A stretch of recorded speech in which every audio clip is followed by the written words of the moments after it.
First of all, I think I found it. This is probably the best light I've had for an upload.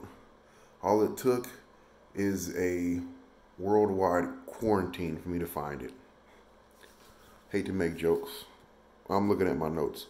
So, okay, stay with me now.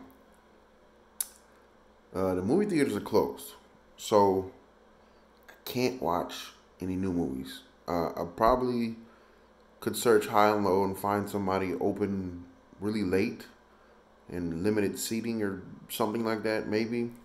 But I have a job. Thankfully, I'm still working. Thankfully, I'm still working. So, yeah, what's more important? Mortgage, electricity, water, and whatever food I could buy from the stores, or a movie. Damn, I want to say the movie, but I'm not. So anyway, there's plenty of movies that have been made. Oh, there's so many movies that have been made from the past. But which movie do you think is the first one I'm going to watch in the series I'm calling Quarantine Reviews? 28 Days Later, of course. Now, this movie is starring Cillian. I think that's his name. I think it's pretty common in Britain. I'm probably wrong. I don't know. The Naomie. Cillian,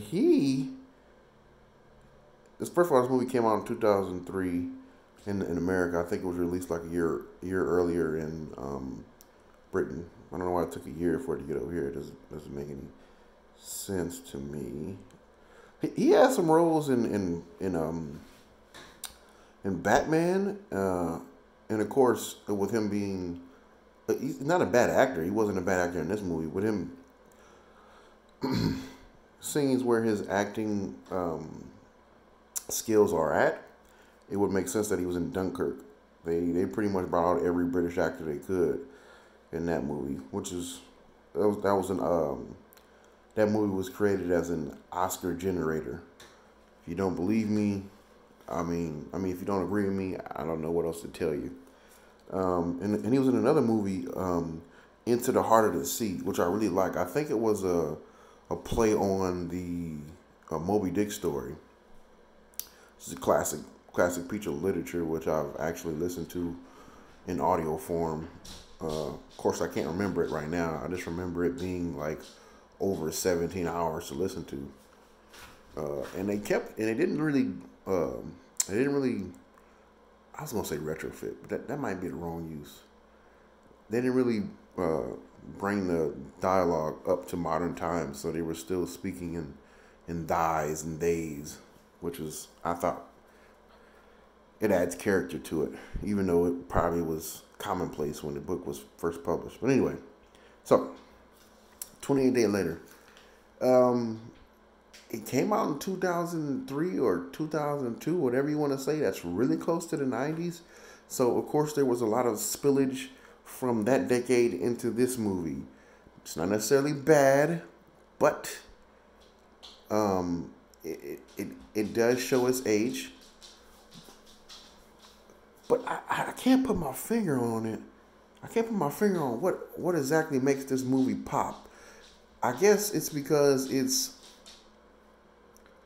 I think it's actually more of a critique of human society, or just society, or human society. It's just a critique of the way we choose to live.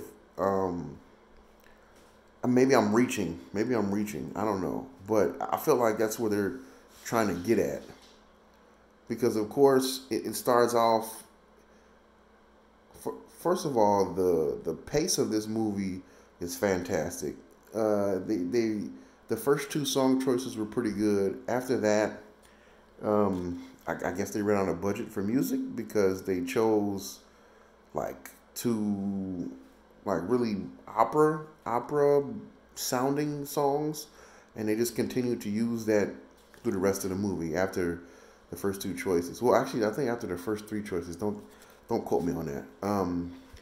The music in the beginning of the movie was actually very well placed and very good. There was actually, I'm jumping ahead, there's actually a scene where it's like kind of has like punk rock feel to it. So it's starting off slow and quiet, and then it's ramping up and ramping up at the same time as the characters running around in this particular scene.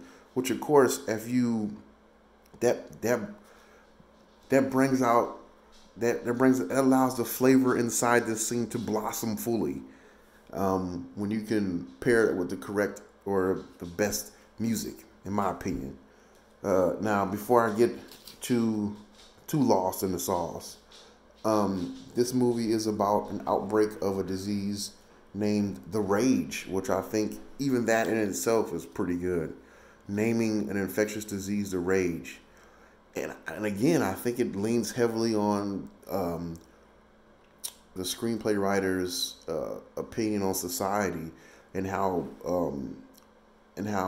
I think rage or anger is one of the emotions that drives a lot of decisions as far as humans are concerned, along with fear and of course love and things of that nature.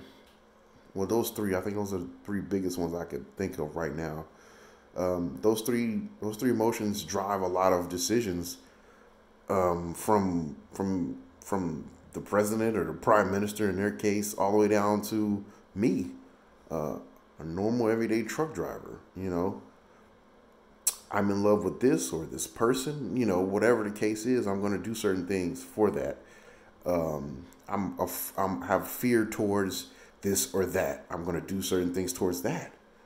Oh, you know, and this thing enrages me, so I'm going to do certain things because of that.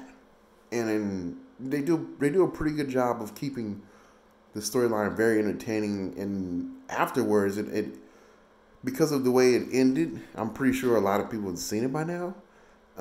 Because of the way it ended, it didn't end with the characters you wanted to survive dying.